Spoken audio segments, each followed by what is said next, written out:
Hello, and I want to welcome you to Chapter 11, Consumer Mathematics. This will be guided answers to problem sets.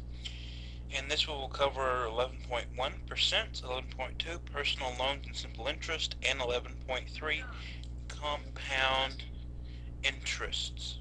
So let's get started with 11.1%.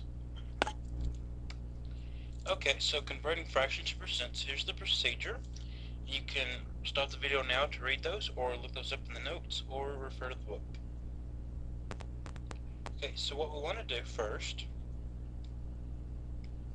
is that we have our fraction. It's going to be a numerator over denominator.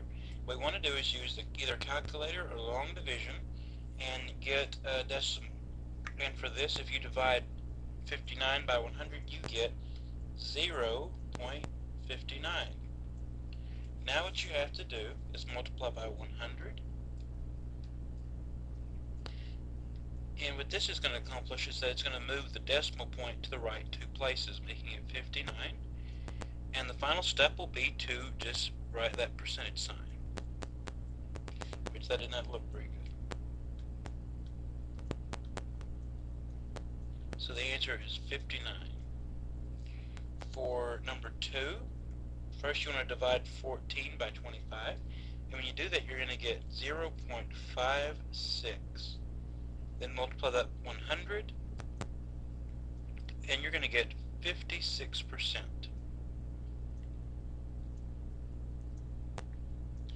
And finally, for this problem set, if you divide 17 by 18, you're going to get 0.9444. So now what you're going to want to do is multiply by 100. You'll get 94.44%. Moving on, now we're going to convert decimals to percents. So we're going to work opposite than what we did. So here's the procedure. Multiply the decimal by 100 and add a percent sign. So what we have here, we have 0.16 for this first example, just like what the example says, for the procedure multiply by 100. And when you do that, it's going to move the decimal place to the right 2 places, so you have 16, add the percent sign.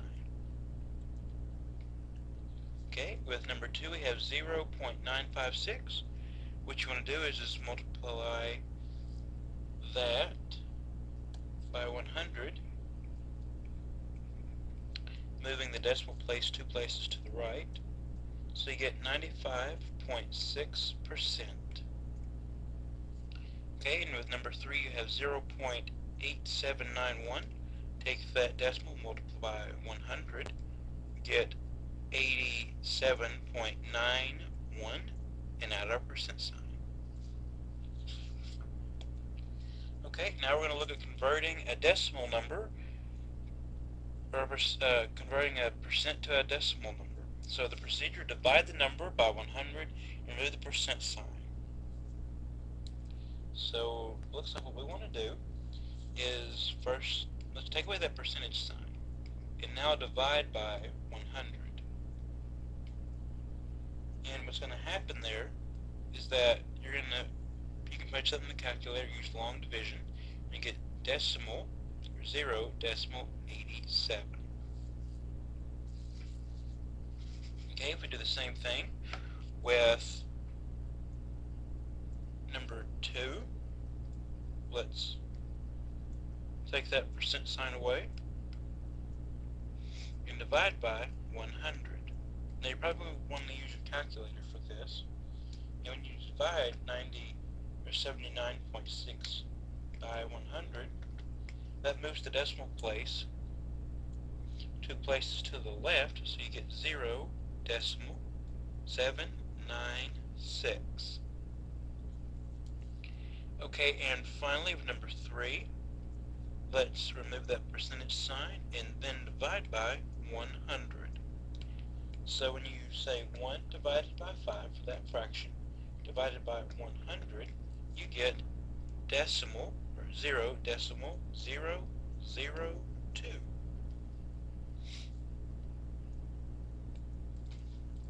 Okay, now we're going to look at a word problem using what we've just learned. So we have, in 2009, this many people lived in the United States, and of those people, about 36 million people lived in California. Determine the percentage of people living in the United States in 2009 who lived in California.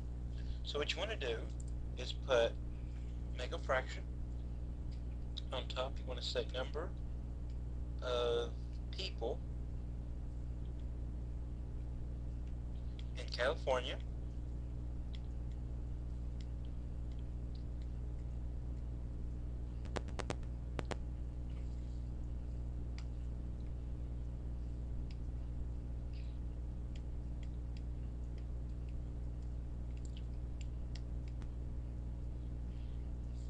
over number of people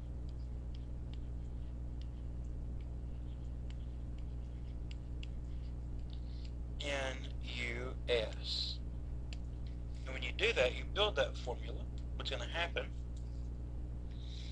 is that you're going to get 36,961,664 over the total population of 307,006,550. And now you're definitely going to want to punch this in your calculator, because this is a division symbol. And when you do that, you get the decimal 0.1204.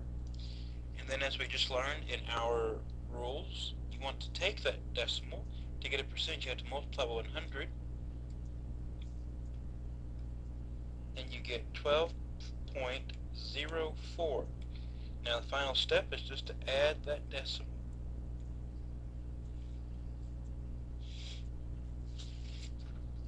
Okay, look how much time we spent.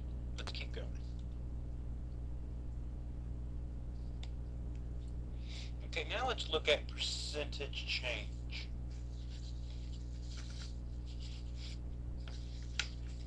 Okay, so you're going to have percentage change equals this fraction.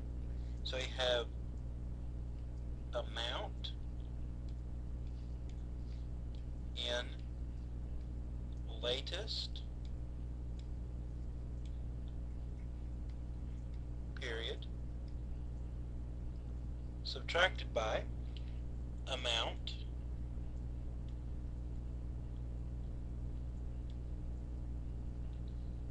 in previous period. And that's going to be divided by amount in previous period.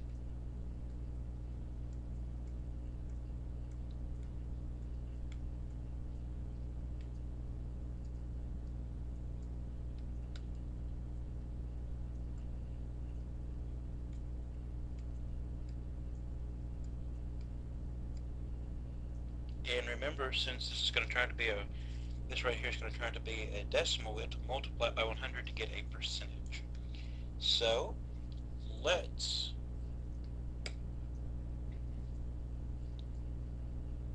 look at an example. Okay, so with our percentage change, so during this month of August, the price of the Harley Davidson stock fell from 21 the month to 24.33. Determine the percentage of change in the price of Harley Davidson stock during the August 2010. So let's say percent change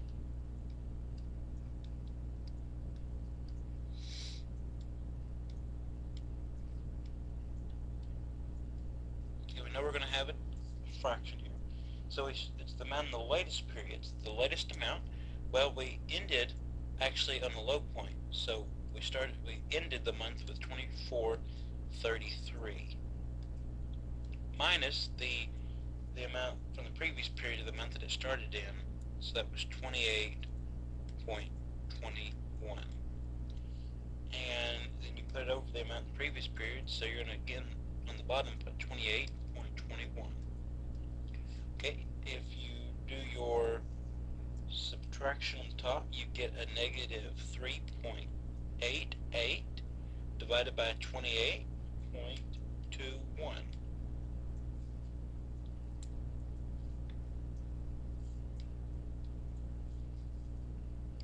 And when we do that, we're going to be left with a negative 0.1375. Okay, and the final thing to do to turn this into a percentage is to multiply by 100. And when we do that, we get a negative 13.75%. So the negative indicates that it was at a loss.